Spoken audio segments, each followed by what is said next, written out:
If you put lipstick on a pig, it is still a pig, is a line that is utilized to vilify political opponents on both sides of the aisle for hiding truths behind glamorous lies. And though the word lipstick was not coined until 1880, pigs have served as symbols of repugnance essentially since records began. In 1732, a British physician and preacher propagated the phrase, a hog in armor is still but a hog. And if we skip centuries of slights and slurs and insults, it seems all to have started with King Solomon, who in Mishlei said, Nezem zahav ba'af chazir, a gold ring in the snout of a pig, Isha yafa, Sarat ta'am, is akin to a beautiful woman who has forsaken wisdom.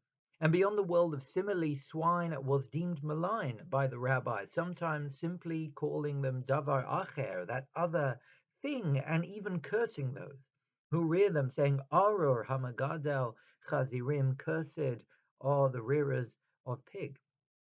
And based on that biblical and rabbinic link between boars and sin, pigs have triggered images of wickedness across the West ever since, with us as Jews quite often on the receiving end of the metaphoric invective.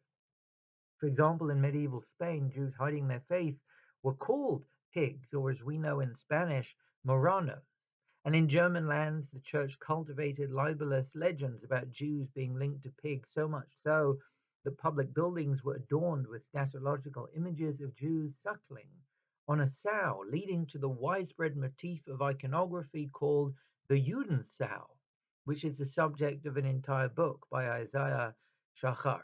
And that association of pigs with wickedness persisted in the West, serving as symbols of cruelty in George Orwell's Animal Farm and William Golding's Lord of the Flies and Art Spiegelman's now renowned graphic novel, Mouse. And this morning we read the first mention of pigs in Scripture, one that deems them to be unclean, impure, and prohibited to eat. Hechazir, the pig, ki mafris parsahu, since it has split hooves, v'hu geralo yigar, but does not chew the cud. Tameu lachem, it is impure to you. And to this day, segments of the Jewish community, small segments, refuse to allow their kids to play with toy pigs. In one case, the largest importer of toys to Israel replaced all the pigs in a farmyard set with geese. And the question is, why?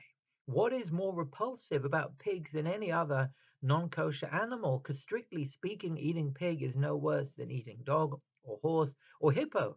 But while teddy bears grace nearly every Jewish home, sometimes pigs can be scarce. Why does our faith have such a problem with pigs in particular?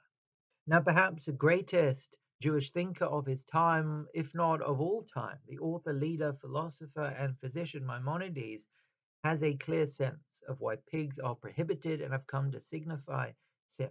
In his Moreh Nevuchim, Guide of the Perplexed, he says, Ilu haita muteret, if it was permitted to eat pig, hashukim im habatim, yoter maluch lachim mebeit hakisei, the streets and our houses would be dirtier than latrines. Kfar yadata amram, it is said, he cites the sages, Piach hazir kutsoa overet dami, the mouth of a pig is like a mobile commode.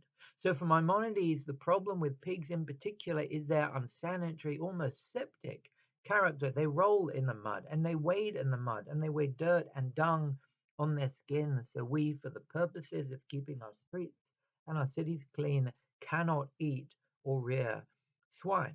But in another place in his colossal oeuvre in the halachic code called the Mishnah Torah, the Rambam notes another dimension of this piggish stigma. He says, Asru chachamim legadel chazirim. The sages forbade rearing pigs anywhere, b'kol makom, mipnei shahazekan merubeh umatsui, because they cause great and pervasive damage.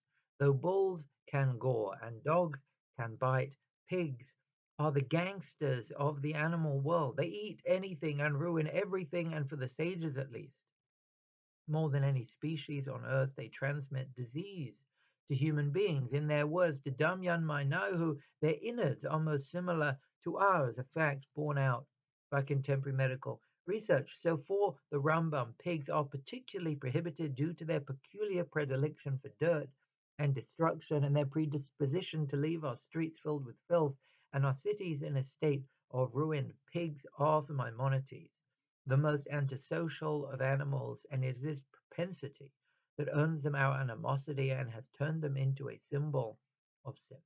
But there is another perspective on the particular problem that our tradition has with pigs, and it is an aversion rooted less in pragmatic concerns for how their character might affect our streets and our cities, but what may become of our character if we spend too much time in their company. Because of all the animals that we cannot eat, pigs are the only one which have kosher feet or split hooves. And if we return to that verse again that prohibits their consumption, this truth seems to be at the root of the problem. It says, Echazir, the pig, ki, because mafris paraso, because it has split hooves, vuger ala yugar, but does not chew the cud, kameu lachem, it is prohibited for us. And all the verse really needs to say is Gera lo yigar, they don't chew the cud, so they're impure. But it seems to be more the inconsistency than the digestive deficiency that lies at the core of our faith's repudiation of pigs. It is not only that pigs' insides process food in a problematic way, but that their anatomy hides this fact with hooves that imply otherwise. While the pig with lipstick can still be recognized as such, an animal with split hooves cannot be so easily proven to fail to chew its cud, or as the Midrash paints it, Bashashu rovets, when the pig rolls around on the ground, hu mifshetet tala'av, it spreads out its feet, klomar, as if to say, Ani tahor, I'm kosher, you can eat me. Now, of course, pigs are not malicious creatures. They are just animals, and they can be as cute as Babe, as innocent as Piglet, and as inquisitive as Pepper. Our faith does not have anything personal against pigs, who feature as part of the grand divine design, but there is, in the animate landscape that fills our moral imagination, pigs whose anatomy personifies duplicity and disingenuity and fraud. And one of the most central traits of our faith is authenticity. In the words of one of our sages, Kol Tamid Chacham, any scholar, Shin Tocho Kavaro, whose outside does not reflect what is on the inside, Einu Tamid Chacham, is not a true scholar or sage. And in some ways, to shield turpitude beneath a facade of rectitude is worse than to flagrantly exude malice. Duplicity is a unique brand of vice, for it not only fails to embody virtue, but deprives others of its truth, disguising guilt within a mist of innocence. What makes George Orwell's Napoleon so repugnant on Animal Farm is not his piggish looks or his lack of hygiene or his capacity to convey communicable disease. Is his blatant lies, which hide his desire to rise above the weaker or meeker or more naive creatures. It is when he proclaims that all animals are equal, but then adds, some are more equal than others. His brutality is all the more unforgivable because he dispenses it under the pretense of magnanimity. So perhaps we do not eat pig, and we do not rear pig, and we see our being libeled as tied to pigs as so cruel, precisely for its symbolic embodiment of duplicity. It is not easy to embody integrity, and it is not always appropriate to project our interiority, but it is our duty to be as authentic as we can possibly be. There is only one calling that bookends this week's Parsha in both portions of the parasha, where the world of the priest is made to coincide with the world of the people, because both ministers and citizens share a command: lahavdil ben hatamei uven hatahor, distinguish between the pure and the impure. We are called on to be discriminating and discerning, to eviscerate vice and to yearn for the truth.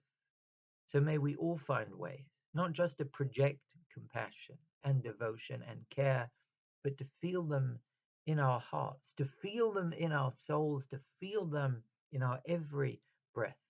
And in that way, may we all become a source of true blessing. I wish you all Shavuot Tov.